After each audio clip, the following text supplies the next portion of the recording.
አዋሽ 7 ኪሎ የሐረርጌና ሸዋ መገናኛ ድንበር ላይ የተከተመች ጥንታዊ ከተማ ናት። ከአዲስ አበባ ቢያንስ በ30 ዓመት ትቀድማለች። ልድገመው፣ ከአዲስ አበባ ቢያንስ በ30 ዓመት ትቀድማለች። በከተማዋ ያኔ በኔ እድሜ ይሄን የሚለው እንግዲህ ምስሉ ላይ የምትመለከቱት ታይ መሐመድ የተባለ ሰው ነው። በከተማዋ በኔ እድሜ አማርኛ፣ ሶማሊኛ፣ አፋርኛ፣ አርጎበኛና አረበኛ በሰፊው ይነገራል። በለጋሃር ደግሞ ፈረንሰኛ በትንሹም ቢሆን ይነገር ነበር። ስራው ማለት የለጋሃር ግን ሙሉ በሙሉ በፈረንሰኛ ነበር የሚነገረው የሚጻፈው።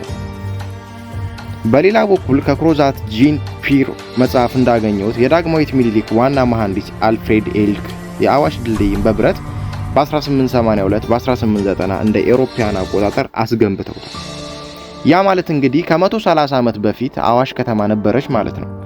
አሁንም በ1916 በ1923 እንደ ኤሮፓያን አቆጣጠር በአዋሽ ፖስታ ቤት እንደተከፈተና በዚህም ረገድ አዋሽ ከአዲስ አበባ ከድሬዳዋና ከሐረር ቀጥላ አራተኛ ፖስታ ቤት የተከፈተባት ከተማ እንደነበረች ነው።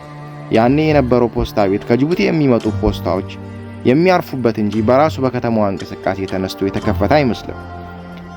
ቆይቶም የተዘጋ ይመስለኛል። ምክንያቱም የአባቴ ጓደኛ የሙነሰር ልጅ የሆነው ኑዕማን መሐመድ ሙነሰር በ1963-64 የፖስታ ወኪልነቱን እስከወሰደ ድረስ ፖስታ ቤቱ አልነበረምና። ከኢንተርኔት እንዳገኘሁት መረጃ ከሆነ እንደ ግሪጎሪሳውያን ቀመር ጃንዋሪ ቀን 31 በ1914 ጥር 23 1907 ዓ.ም ሀዲዱ አዋሽ ወንዝን አቋርጦ አዋሽ ከተማ ገባ። ከዚህ ጊዜ ጀምሮ ከተማዋ በጣም ማደግ ጀመረች። ለጋሃር አጠገብ ቡፌ ደላጋር የሚባል አሁንም ያለ የመንገደኞች ማረፊያ ሆቴል ተከፈተ። በባቡሩ ምክንያት አዋሽ እያደገች ካላት መልክዓ ምድር አቀማመጥ ሳቢያ ከተማዋ በአዲስ አበባና በድሬዳዋ መካከል ስለሆነች ከአዲስ አበባና ከድሬዳዋ ቀጥሎ ትልቁ የምድር ባቡር ጣቢያ አዋሽ ነበር። ለጋሃር ራሱ በጊዜው ትልቅ ህንጻ ሲሆን ዲፖም እንደ ጋራጅ ያለ ህንጻ ትንሽ የማይባል ነበር።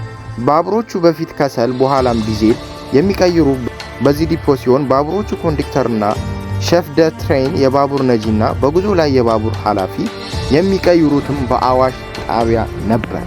ስላዳመጣችሁኝ እጅግ በጣም አድርጌ አመሰግናለሁ። ቪዲዮ ከጠቀማችሁ ሼር፣ ኮፒ ሊንክ፣ ሪፖስት ማድረጋችሁን አትርሱ።